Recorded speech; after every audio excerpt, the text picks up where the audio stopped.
So madami sa inyo nagtatanong mga mima ko kung ano nga bang ginagawa ko sa TikTok. Wala lang. Papakita lang sa TikTok ganun. Charis. Tututuruan ko kayo mga mima ko kung paano ikaw magre-register as affiliate or magsimula ka pa lang as affiliate. Yung katulad ng mga nakikita nyo sa newsfeed nyo, yung may mga yellow basket or yung may mga ganito, ganyan. Katulad ng mga ginagawa ko dyan sa TikTok. So, kung gusto nyo matuto, note kayo at tapusin nyo ang video na ito. So, let's go. Tayo mag-start mga mima ko. Ipapaliwanag ko nga pala sa iyo ang affiliate.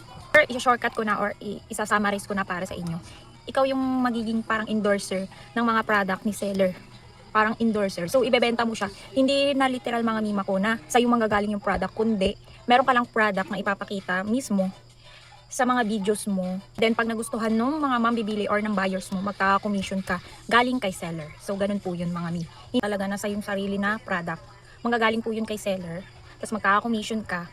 Yun po yung affiliate. Depende pa yun mga mima ko kung bibigyan ka na ng sample, pre-sample. Opo, makakatanggap ka po talaga.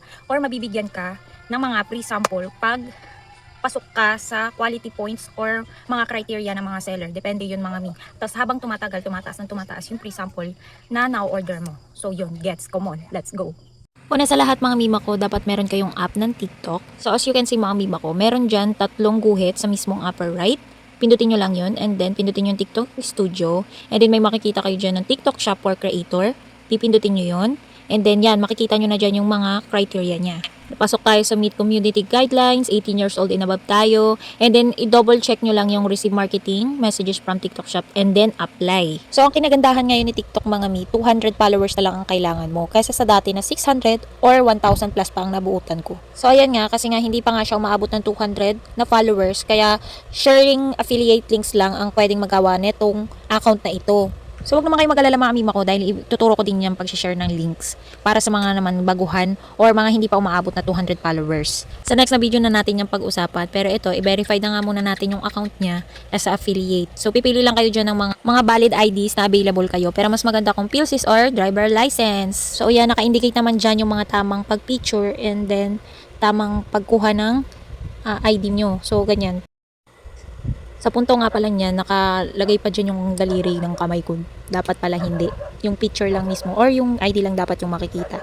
Huwag na din pala kayo mababother na picturean or i-click pa yan kasi mag-automatic na siya, mag-i-stop siya or magka-capture siya pag okay na yung nakuha niyang picture. And then, magte-take lang kayo ng selfies or yung may-ari ng mismong ID.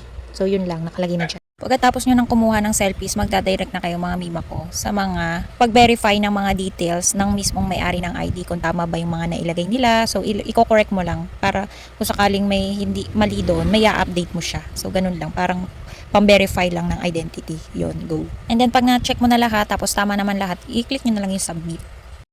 Tapos pag na-click nyo na yan, mag-check pa yan ng pa-information kung talagang tama na ba talaga. Then, ayan na.